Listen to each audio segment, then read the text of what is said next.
Okay, so hello, my name is Gareth. You're watching the Hub Online Network. It's been another long weekend that comes and goes, and there's tragedy in Kamloops, and the border stays closed. Let's get this show on the road.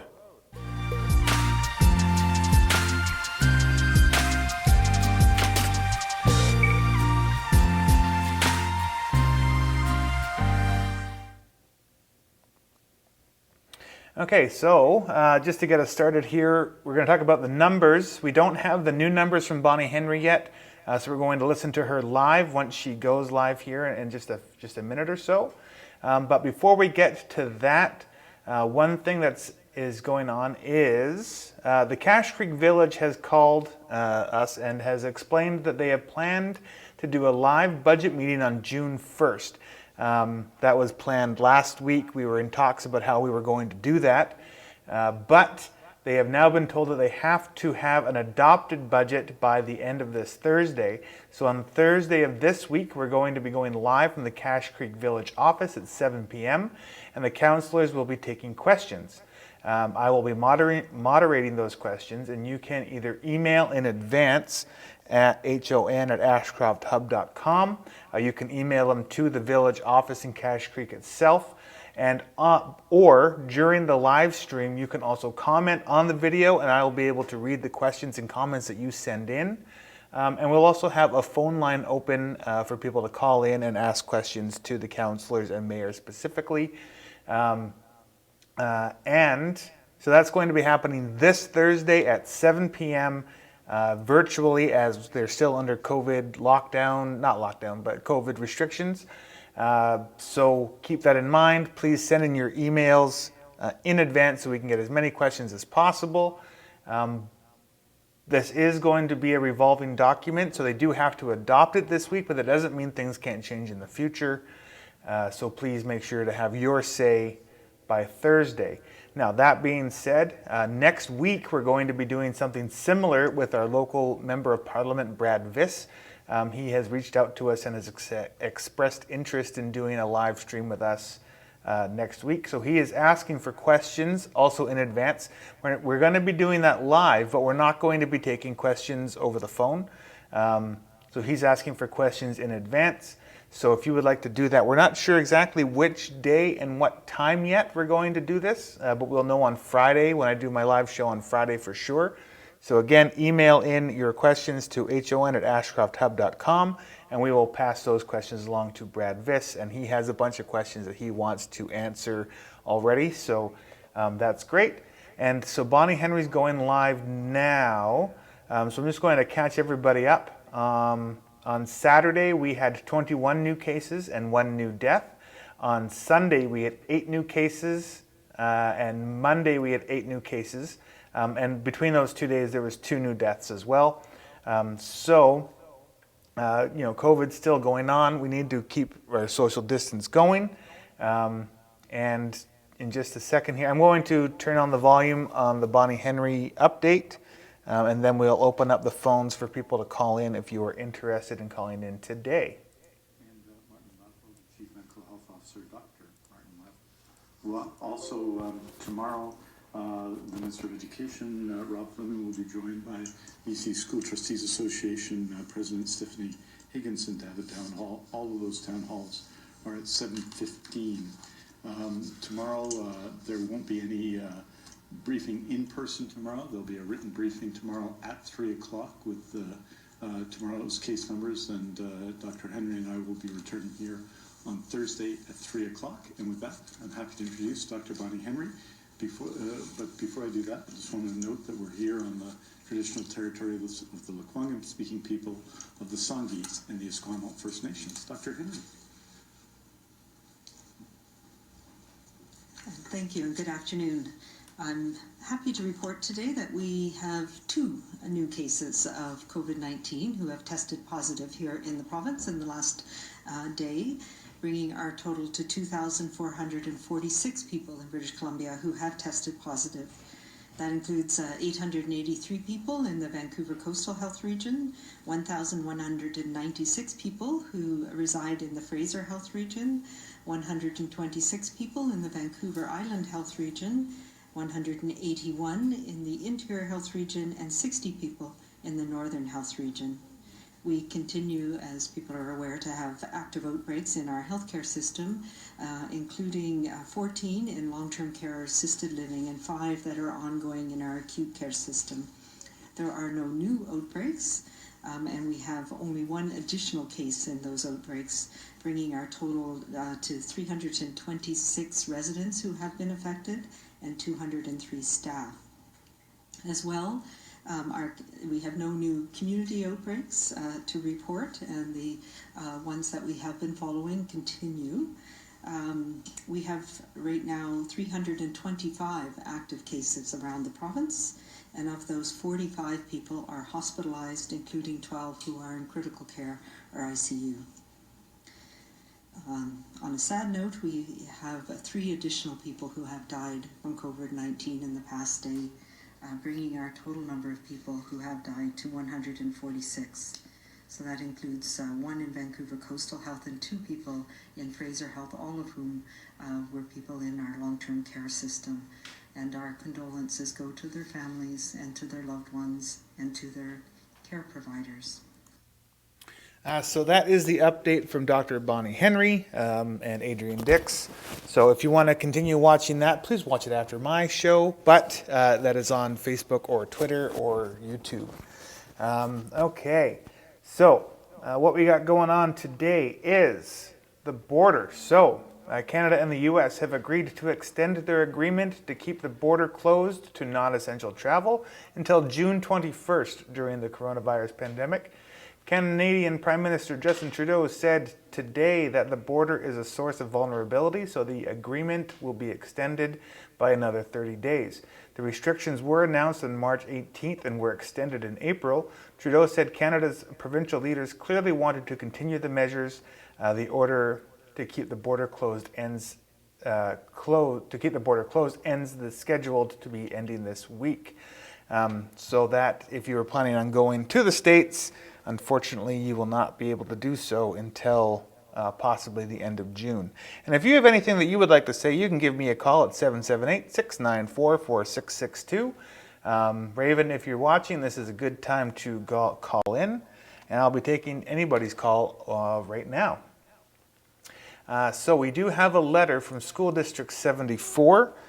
This has come out on May 15th, just after I did my show on Friday. So dear families, today the Prime Minister of BC announced a plan to resume some in-class learning for...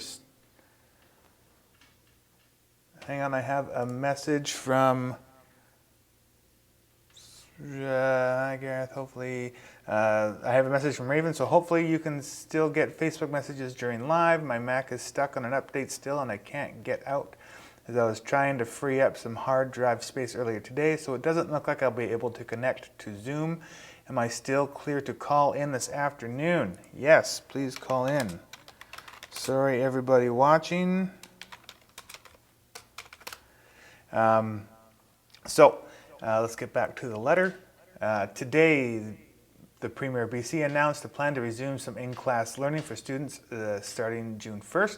The return will be guided by strict health and safety protocols established by the Provincial Health Officer. During the announcement, the Minister of Education emphasized that the return is voluntary and each family's decision about sending children back to school will be respected. District and school staff want you to know that as we move into this new phase of the response to COVID-19, the health and safety of students and staff is our priority. So what some of the things that they're going to do is what school and classrooms will look like. This is what they're going to give out information on. So what schools and classrooms will look like, how we will be keeping children safe if you decide to send them to school, how to prepare your children for their return to school, and how we will support your children if you decide to keep them home. And lastly, how school buses will operate safely. We also want to share that while we are excited to see children in school again, teaching and learning at school will not look or feel the same. So that is the note from School District 74 that came out on the 15th. There is no current new update from School District 74 as of yet, but Ontario has decided not to reopen their schools in an interesting twist of things. So it's interesting to see how the different provinces do things, whereas we're moving forward. What do you think? If you're watching this right now, let us know what you think about schools opening up now. Do you think it's too soon? Should they just wait until September, or do you think they should reopen the doors? You can email us at ho1@ashcrofthub.com, comment on this video, or send us a phone call.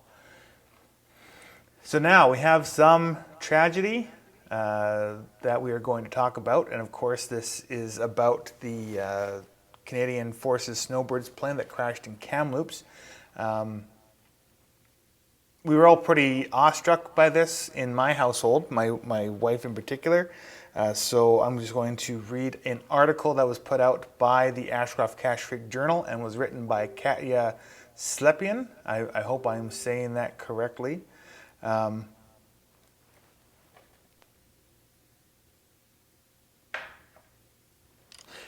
So let's talk about that. So one person was killed when a Canadian Forces Snowbird plane crashed into Kamloops Sunday, according to BC Coroner Services. The Canadian Armed Forces confirmed the news and said that the other member on board had serious but non-life-threatening injuries. He has been identified as Captain Richard McDougall. The CAF identified the victim as Captain Jennifer Casey of Halifax, Nova Scotia. According to her biography on the Royal Canadian Air Force website, she joined the Canadian Armed Forces in 2014. After working as a journalist in Halifax and Belleville, Casey initially worked as a direct entry officer and then as a public affairs officer for Royal Canadian Air Force at 8 Wing Trenton, RCAF's home base for air mobility. She spent most of 2018 with the CF-18 demo team before joining the Snowbirds in November of that year. Now, I gotta say, I do have a friend in the Royal Canadian Air Force, so my sympathies and condolences go out to him, as I'm sure he knew this person. So Casey is the 7th service member to have lost their life this spring after 6 Canadian Armed Forces members were killed in a helicopter crash near Greece in April. On Sunday, 2 jets took off from Kamloops Airport at about 11:30 a.m. bound for Comox, when one rose, then circled and crashed in the Brocklehurst neighborhood. Photos show that the jet appeared to crash into a house. Emergency crews, including Kamloops Airport's aircraft rescue fleet, responded to the crash. Now, if anybody has seen the video, can you ask Raven, Jessica? So Jessica's actually in studio, and Raven is, yes, thank you. Or if we can somehow get her phone number, that'd be great. Anyway, what was I saying? So the video itself is pretty scary. So the 2 planes take off from the airport. So there's 2 planes. One of them continues flying straight. The other one veers up and seems to do some kind of a barrel roll and then nosedive straight down. And 2 black puffs of smoke pop out, which is the 2 occupants of the plane ejecting. And then the plane continues to go into the trees. It is quite the video to see. I don't advise to watch it if this kind of stuff bothers you. But if you want to get the full story, you can check out that video. It's actually also linked in on the Ashcroft-Cache Creek Journal webpage. So check that out if you feel that you're up for it. This is a very unfortunate story, and there will be a memorial airplane thing tomorrow put on by the Legion at the Kamloops Airport. So if you are capable of maintaining your physical and social distancing, go to Kamloops and check that out. That is on Thursday, not tomorrow. That is Thursday at 11 that it's going on. And again, unfortunately, this has happened, and our hearts go out to everyone that is involved, and a speedy recovery to the man that did survive. Hopefully you get better soon, and we will continue to follow this story. If anything else changes, we will let you know. So as we wait for Raven to call in, she's having difficulties maybe I can. Raven, can you? Oh, hang on.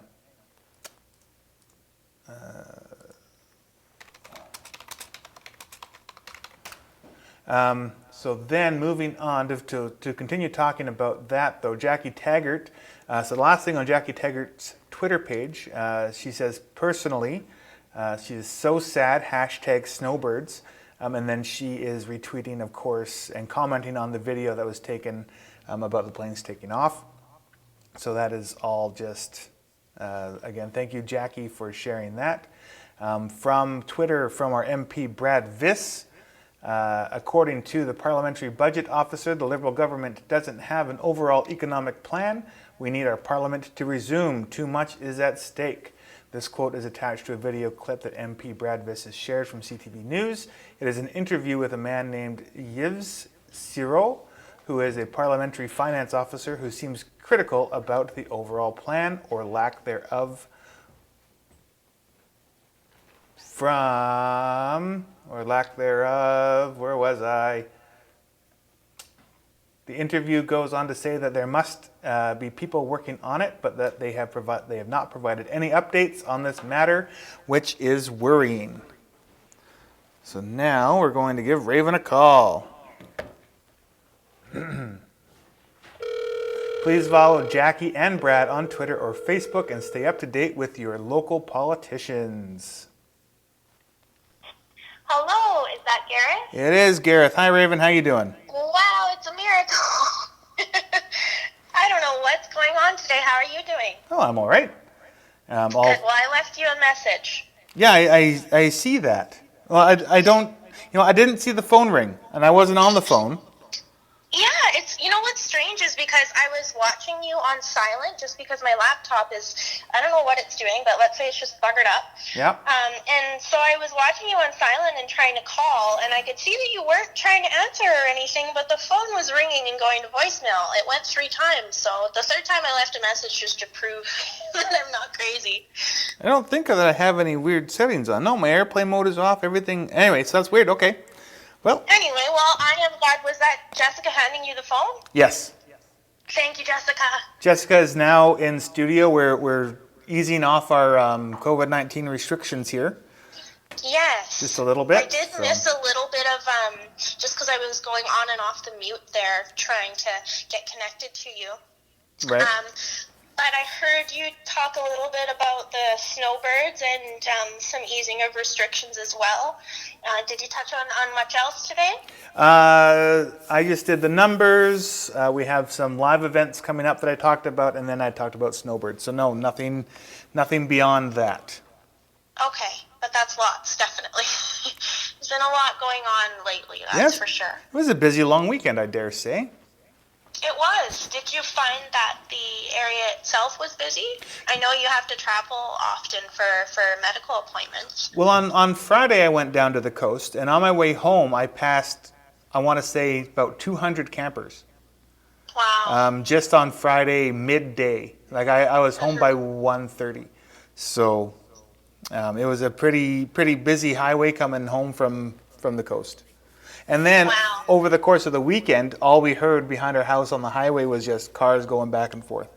Is the highway right behind? Yeah. That was the same thing that I was seeing, and I tried to stay home as much as possible. I only went out once on the weekend, and I was just really busy it was. And even busy just I live on, residential street. Right. Were busy. There was people with campers pulling in around here all over the place. Were they going to like they're locals. Were they going to people's homes, or were they going camping? I don't know. Some of them seemed like they were just looking around, and one thing that I've noticed is at the Save On Foods here in 100 Mile House, it's located right behind a car dealership.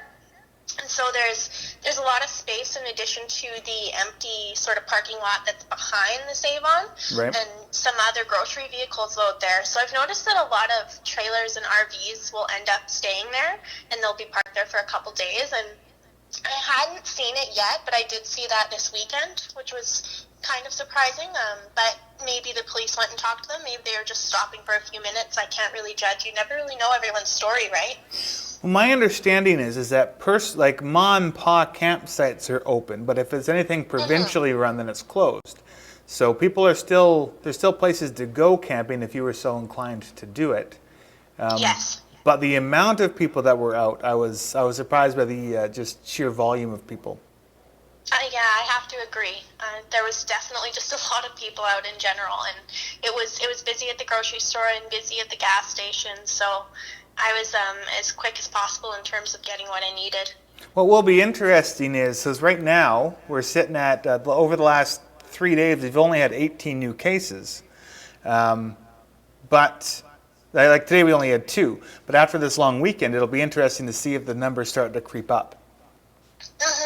Especially because I know that so much of the reporting and the data is considered preliminary still, just because we're still in the first few months of everything. But it does seem like the symptoms, or people who are asymptomatic even, you might not know if you're sick at all or feel anything for 2 weeks or a month. So maybe we will be seeing a surge of people. I've read so much about second waves, and it seems like something we can't quite avoid, but it would certainly be nice to have it be as minimal as possible, because I think here in BC we've done a really good job compared to some other provinces where the outbreaks have been far more just concentrated, I'd say.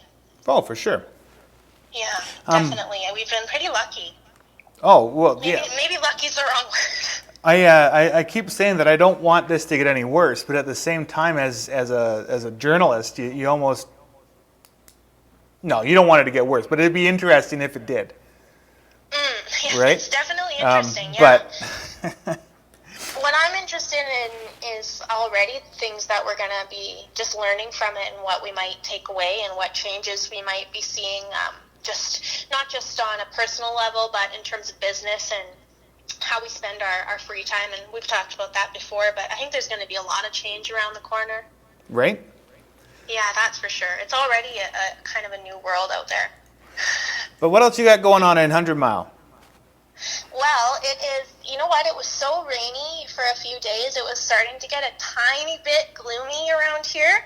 And then today, it got really nice and sunny out, so a lot of my neighbors are mowing their lawns. I'm trying to do No Mow November. I'm mixing it up with the mustache thing. No Mow May. That's what it's called. Have you heard of that? Is this to keep the bees going?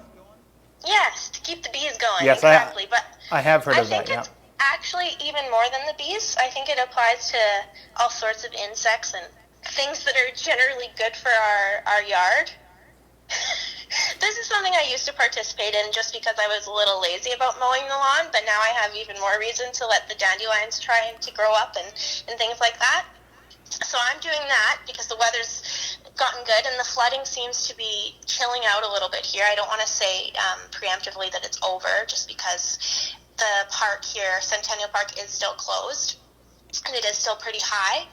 I think a lot of other places, the water has receded, and of course, Dawson Road Maintenance is always on top of everything, doing a good job to make sure people can get where they need to be. Can you still? Yeah, I can hear you. Yeah, I still got you. My parents-in-law's house is still, they're right near the river where it floods, and so they can't mow their lawn even if they wanted to. But their lawn is very lush right now because it is still quite wet from being so close to the high river. Oh, okay, but it's not underwater? No. They just get a lot of seepage, so it's muddy because the water's coming up under the ground.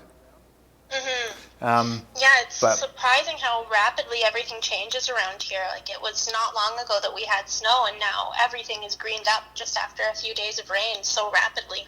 I'll give it another couple of weeks, we'll be worried about forest fires. Yes, well, I've seen actually that there's some already in various places. And of course, there was the mushroom smoke your way. Yep. What's the update on that? So at the moment, my understanding of that is that it's still smoldering, but it's for right now it's considered to be put out. It's not smoking anymore, but it's still something to be watched. It was a interesting circumstance because everybody that showed up, it was nobody's jurisdiction to put it out.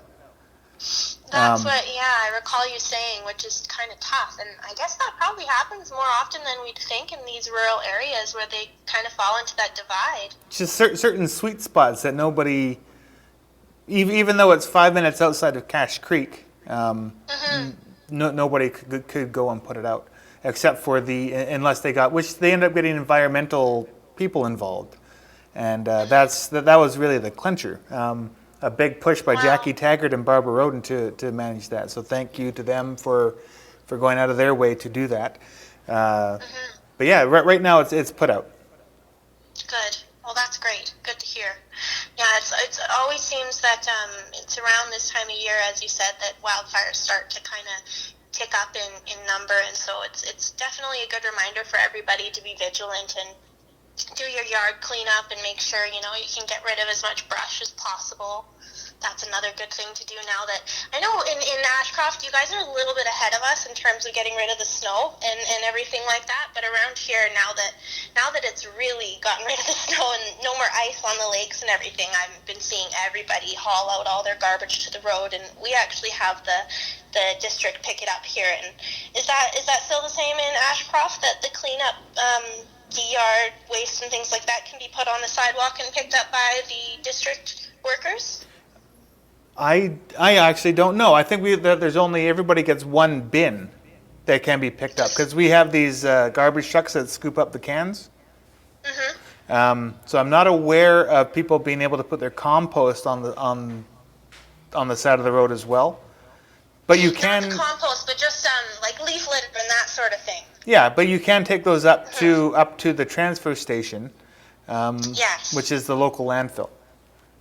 Yes, now we're lucky enough, they actually pick it up for us here. Oh. You don't have to go to the transfer station. And it doesn't happen all the time, but there's certain weeks that it will happen. And I noticed that last summer it basically just started happening all the time, and I don't know if that was just out of an act of kindness, because it certainly went beyond the 2 weeks that it said on the little paper I got from the district.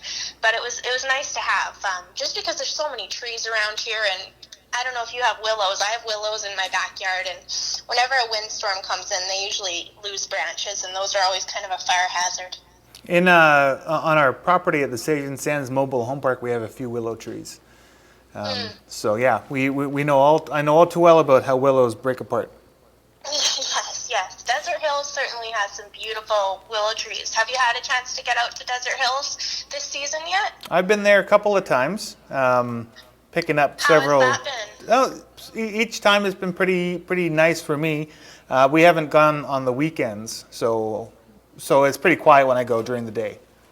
I had heard, I read online a Clinton resident commenting that they had gone to Desert Hills last week during the week itself, and that it was really busy. Oh, well. And I was wondering if that was maybe just that person's experience, or if if it's been busy all the time. No, maybe I just got lucky then. Maybe so. I'm excited to come down for a trip to Desert Hills, though. It's always a really great place to visit in Ashcroft during the summertime.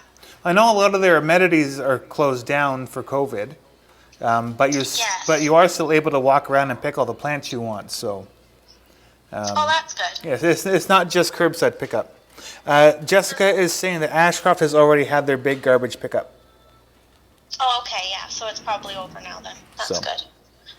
Good. Well, that's another great way for everybody to just continue to have fire smart, practices on their mind throughout the summer, because it continues to be something we have to pay attention to, into August. Well, I know that Ashcroft has tabled a burn permit legislation bylaw. So there's something that Ashcroft specifically is talking about. Cache Creek, before they got rid of the permits, you were allowed to get a permit to burn in your backyard. So people could get rid of their stuff at home without the need to take it up to the landfill. So. Yes, I remember that being discussed at council as well. And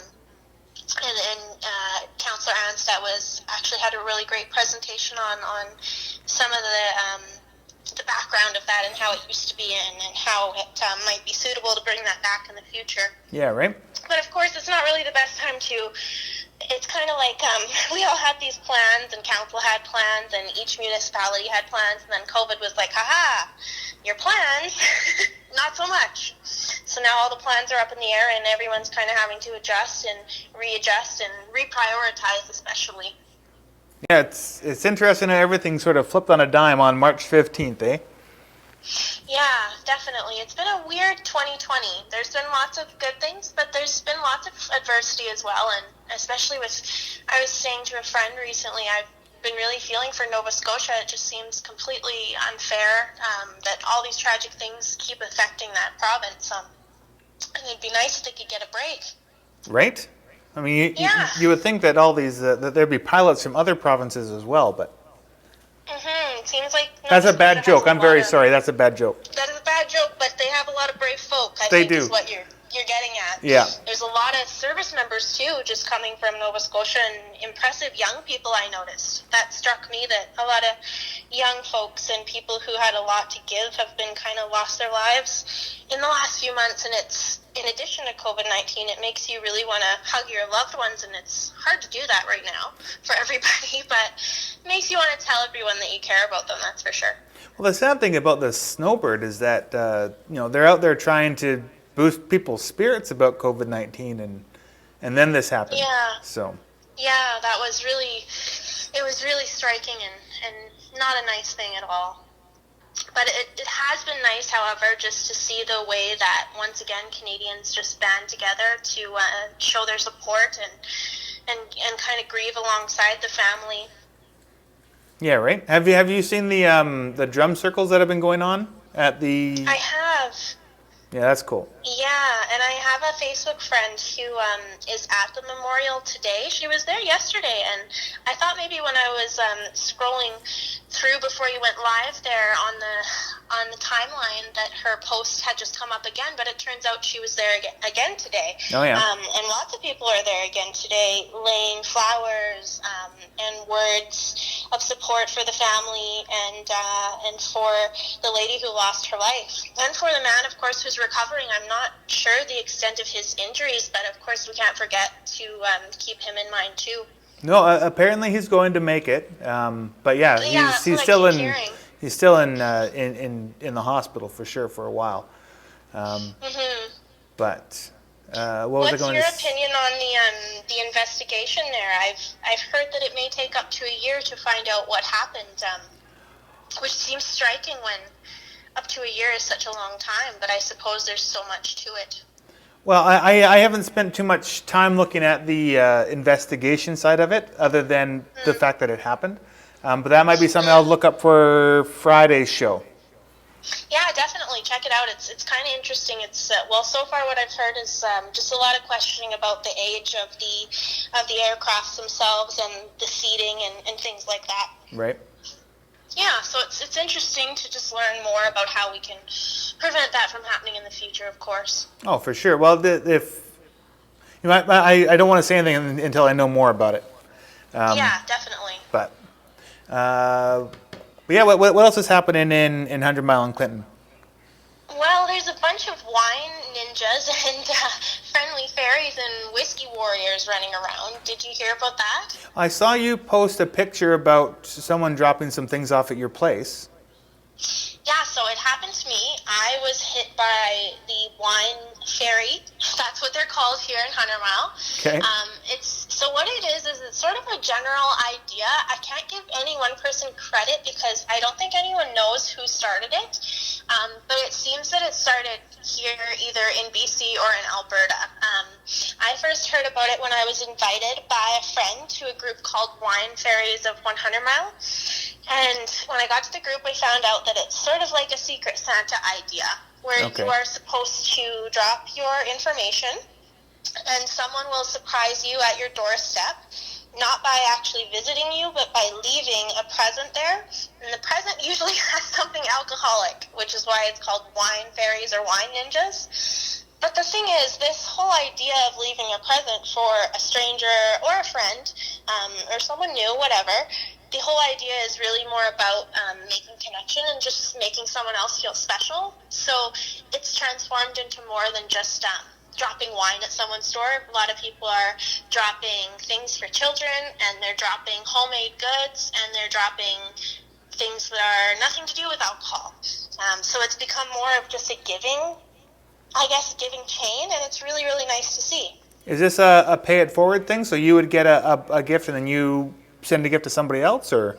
Yes, exactly. So if you get a gift, you're expected to give a gift to the next person. And the next person isn't necessarily, there's not a specific list. It's kind of a free-for-all. And that's why it's a little bit hard to explain, is because every group that's doing it in each community, I've noticed they're all doing it so differently. And they're all doing it, they're all just making it really their own. But the heart of it stays the same. Oh. And there's been a few articles on it, like as far as I've seen it in Ontario now, and I've seen it in some little towns in Alberta, which is really neat, where guys are doing it and they're calling themselves the Whiskey Warriors and Whiskey Wizards. So it's kind of creative and neat. Well, I'll have to see if there's something like that going on in Ashcroft. I'm guessing there isn't. I think there's a few people from Ashcroft who are in the Clinton group. Right. And they're just on the outskirts. And that's one thing that I've noticed, is that people who are in this kind of, earlier you called it the sweet spot areas, but kind of the spots that are not quite in town, but we call it out-of-towners, those people are also getting hit because they're hooking up with other out-of-towners. And then they're kind of, they're wine dashing, whatever you want to call it, wine ninjaing each other. And most people are saying, I got ninja'd now.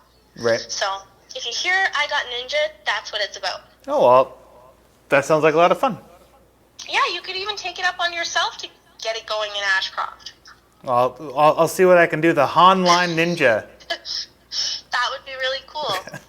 Definitely. I think it's a nice thing to do. There's been so many different just ideas for creativity and fostering connection during this time, and most of them are online. But this one actually involves moving, which is kind of nice. I saw a lot of kids doing it here in Hunter Mall, which was really, really cool to see. Did you wipe down your gift when you got it? I did. But I think everyone probably did that. I should hope so. I would hope so too, because when I first saw the group posted, I was that jumped into my mind right away. I was like, well, should we be giving each other gifts? But realistically, it's kind of the same thing as that curbside pickup idea, right? Right. As long as you are wiping down whatever you have, it should be okay, presumably. Jessica, That's how we've been operating with all the pickup stuff. So I'm gonna have to say that the Ninja has operated the same way, and gonna be okay. I think it's going well. I think people are wiping down. Knock on wood. Jessica says that there are a few wine warriors / kid fairy groups that include Ashcroft and Cache Creek, but it's invite only. Oh, okay. I see. There you go. So I guess someone has to give you an invite then, Gareth. Invite me. I'm looking at the camera. Oh my gosh, that's funny. There's also one more thing going on in Clinton, which is a bit easier to explain. Okay. And that's just that there is now a Clinton Heritage Week 2020 page, and it is a public Facebook page where people are posting all sorts of pictures from Heritage Week in the past in Clinton. So that would be the rodeo that happens in May, as well as the Old Timers Tea and the parade. And everyone's kind of just getting together online to post all of those nostalgic photos, and it's a way to celebrate Heritage Week, even though we can't actually have the rodeo this year, and the parade is canceled, unfortunately. But it's been really nice to see all those old photos online. Some people have been sharing photos of the May Queens from the 50s. What's that page called? It's called Clinton Heritage Week 2020. Okay. And it's a public group, so you can go on there if anyone who's listening. My phone's making sounds too. You can go on that Facebook group, and if you have a photo of the parade, you can add it there as well. It doesn't have to be just Clinton people. The parade, if I know it's not so much of a thing for you, Gareth, because you haven't been here for years and years. But I think there's some people in Ashcroft and Cache Creek who come down to Clinton to attend the Mayball Rodeo and Parade every year. It is more than just a Clinton thing, and there's tons of people from the Lower Mainland that I know personally who come down to attend. So it's bigger than just Clinton, and the page itself online has actually been growing, and it's been surprising to see how many people have all these old photos of the ball and photos of the queens from the 50s, and they're in really good shape, the photos themselves, I mean. Well, I've lived in the area for about 9 years-ish, I want to say, but I haven't heard about this. So I'll have to hopefully next year. Hopefully next year it is back and I can go check it out. I don't think you've been spending enough time with Clinton people then. Some Clinton person would have had to have told you if you were. I have not. I will say that despite the fact that I worked at Chasm for about a year, I would That's so surprising. I would only pass through Clinton, and I wouldn't really stop. Well, you would know the rodeo grounds then. They're by that kind of, everyone calls it Stinky Lake. But it's a great rodeo, and this is the first time it hasn't happened, so I think it's left a lot of people feeling kind of like May doesn't quite feel right. I bet. Especially for a lot of the kids, they really look forward to getting that chance, practicing all year to exhibit whatever skill it may be in front of the hometown audience and all out-of-towners as well who travel to see. And so now they don't really have that to look forward to, but at least there are other ways that we can all kind of celebrate. And one thing people are encouraged to do is next week actually dress up in heritage gear, heritage apparel, as you would do if it was normal operation in Clinton. But of course the village office is still closed there to my knowledge. Typically, the village office, including the mayor and all the councillors and lots of business owners, would be dressed up in cowboy attire or period costumes, depending on the year's theme. So that's another thing you can do if you're feeling extra in the spirit. I'll see if I can come up with a costume for next week's shows. That would be awesome, and then you can definitely post it to the page if you're feeling like being really active on social media. Yeah, that's, what, of all the things that I do with this job, social media is the one thing that I suck at, admittedly. I'm trying to branch out more, but then I can't do things like Zoom, or can't get my laptop to work, or can't make phone calls. Well, when we plan to do our video chat, we don't use Zoom here. Oh, okay. So when you're available to do that, if at some point this week, maybe or next week, we can do that. We use a different app called Switcher Studio that we would send you a link. I haven't used that one. It would work through our system, so we could record it. Oh, I see. Yeah, so that you're still live. Yeah. Mhm. So. Well, that would be cool. Yeah. Good stuff. So what else is going on in Ashcroft? Anything new and exciting there? Any fun stuff? Fun stuff, not so much. It's been pretty chill over the last couple of weeks. There's really... I know that Jim Duncan has started working on the path again. I saw that. If you know anything about that one. But beyond that, I don't believe that there's too much happening at this moment, other than people just... Schools are starting to open back up a little bit and whatnot. But no, there really isn't much going on. And it's nice and sunny in Ashcroft? It's been raining over the last couple of days here in Ashcroft and Cache Creek. But periodicals of sun. So good. over the weekend I didn't go out much. I just stayed at home and we worked in our garden mostly. I was going to ask, how is the Victory Garden coming along? Well, we got our manure. We have our fence up so the dogs can't get in. We're going to rototill the manure in and then plant this week and over the weekend. Awesome. That's great. Good for you guys. Yeah, we have a lot of plants inside of the house that are growing pretty well. So we have a lot of stuff to start planting, and hopefully we can have a good harvest in August and September. Cool. That's awesome.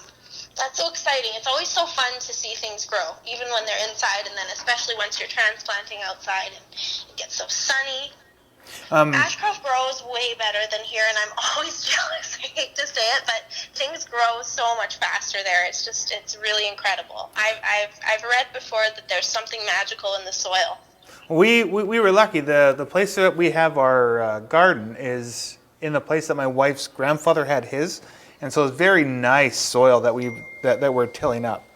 Oh, nice. That's awesome. So yeah, no, it's so far everything's looking pretty good. Good for you guys. But Great. So you're keeping busy during the pandemic. It does seem like things are kind of a little bits of normal are seeping back into life, but it's still unusual. they're still saying that not until March or June of next year that we're looking at things being more standard. But Yeah, and I mean, I guess our standard will be a bit different, right? Have you been seeing more people just in everyday settings wearing face masks? no, I don't go out unless I have to. And when I I've do, noticed that still seems to be a big divide. I'm not a big mask wearer. When I'm down at the coast, going into doctor's offices, they ask you to wear a mask, but if I'm not asked to wear one, I don't wear one. Yeah, and it's interesting because I've just been watching. When I go out, of course, I of course try to observe, and I've noticed that it really doesn't seem like many people are wearing masks around here in the South Caribou. I'll see maybe 1 in 10 will be wearing a mask, but if you look on Twitter and see what people are saying, a lot of people are being harassed for not wearing a mask. Yep. And then there's the opposite in some cities. And I think that's really a reflection of how even the provincial guidelines have been so wavering on just there's not really been straight answers along the way for people. I think that there's been a lot of masks may help or may not help, and so people don't really seem to know if they're going to wear one or not going to wear one. But I find that really interesting how that's still such a kind of a touchy point for everybody. And it seems to be so different, I guess, depending where you go. One of the things that I heard on the radio last week was, hang on, my brother is watching. Hello, Evan, and he is saying that lots of people are wearing masks down on the coast. Yeah, see? But on it's different. on the radio last week, I heard a radio host talking about maskne, which is because you're breathing into the mask so much, you get mask acne. Oh. Yeah. Oh, gosh. So, well, I think there's a few different things. Like in the beginning, I was seeing a lot of healthcare workers just with those horrible rashes and their faces hurting because they're having to wear their masks so tightly, and I guess the goggles on top and different things like that. So for healthcare workers, obviously, it's much more. It's a necessity to have a mask. I think that's maybe still where the issue is that with the public, people aren't so sure whether they should be wearing one to protect themselves and others or not. right. Well, there's a lot of back and forth information as to, like you said, whether it is helpful or not helpful. So I suppose, and I've heard a lot of people say, wear it at your own discretion. Yeah, Right? yeah, If exactly. you feel the need to wear a mask, then there you go. If you don't feel the need to wear a mask, then there you go. So until someone says inadvertently that you have to have it, but I'm happy to wear masks in places where there are the possibility of vulnerable people, in doctors' offices, hospitals, that sort of thing. So. Yes, yeah, certainly. Thanks to Jessica there for posting the Clinton Heritage Week link as well. That's awesome. I'm sure she's got her thumbs up. I can't see her. She's on the other side of the wall, but she's watching. Are you guys still doing some social distancing, sort of, or physical distancing, pardon me? Oh, for sure. And this is just, Good. well, my whole setup is in the studio and her setup is in the office. Yeah, So, that's what I thought. I thought it was cute, her little hand reaching in early. That's funny. but I am going to let you go there. Of course. And when I will be able to actually watch the show now, hopefully, if I can try and get my phone up here. Right on. Sounds good. We'll have to have you back on next week. Yes, definitely. All I right. will be sure to make my technology work. Right on. Thanks, Raven. Have a good one, Gareth. Yeah, you too. Bye now. Bye. All right, so of course that was Raven, a local journalist in 100 Mile and Clinton. So thank you, Raven, for letting us give you a call. But carrying on from where we were, Please follow Jackie and Brad on Twitter. Those are, of course, our local MLAs and MPs. And one thing I wanted to cover was what happened in the council meetings last week. So during the Ashcroft Council meeting, the 5-year financial plan bylaw was put in for reconsideration and final adoption, which was passed. And if you'd like more information on this, please visit our Facebook page. On May 4th, you can see what the 5-year plan actually looks like. We did our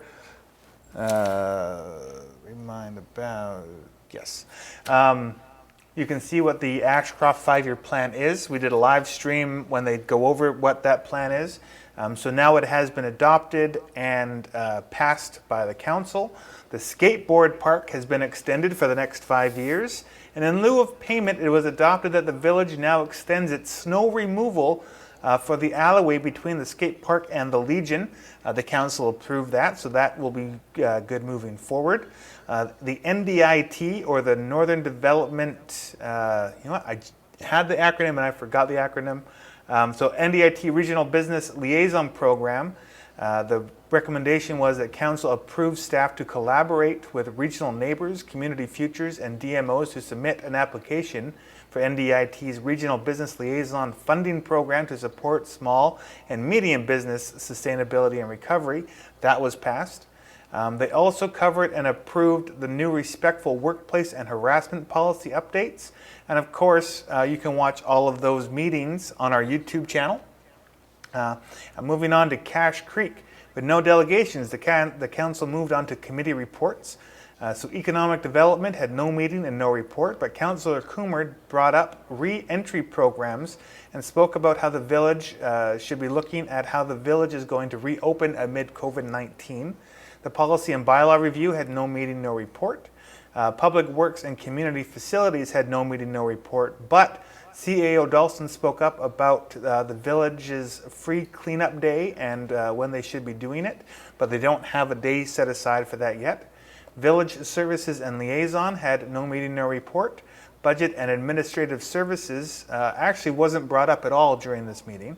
The councillors then moved on to the NDIT Community Foundation matching grant, which Councillor Coomer spoke about setting up funding for a grant in aid services. This would be subsidized by NDIT so that the village wouldn't have to be on the hook for all of the grant and aid requests that it gets throughout the year. Their understanding is that NDIT would match up to $50,000 to help. So if the village puts in $50,000, or they can raise $50,000 from businesses and stuff, NDIT will match up to $50,000. And that they're also talking about if they can only raise 20, NDIT will match that, and then next year they'll match it again, and then the next year they'll match it to 10. So maybe it can be an ongoing program that they have. Protective Services Committee, Cache Creek, has been taken off of flood watch, which is awesome. Intergovernmental Relations, Mayor Tellerico has been appointed to the Ashcroft Terminal Working Group. So if you've heard us talk about the working group for the terminal over the last couple of weeks, that includes Mayor Tellerico. I'm not sure who the person was that was picked for Ashcroft. I think that it was Jonah Anstead with Councillor Toohey as the backup. And also, Cache Creek, this is an announcement. Cache Creek has had a few reports of people's lug knots being loosened overnight in Cache Creek. So please check yours to ensure that you are safe. So that is all of the big stuff that I have for today. And a reminder that the Cache Creek budget meeting is this Thursday. The public is not allowed to attend, but we will be there filming live Thursday night at 7.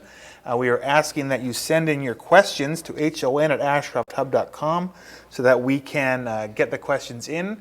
You can also message us live during the show, and you can call in as well. Also, Brad Viss next week, our local MP, is going to be doing a live show with us. So please, if you have questions for Brad, again, email us at hon@ashcrofthub.com. That's all the stuff we have for today. So thank you, Raven, for calling in. Thank you, everyone that has messaged. Thank you, Jessica, for being on the comments. And have yourselves a great middle of the week. And we'll be back Friday at 3 p.m. To let you guys know everything else that is going on. So have a safe time. We'll see you then.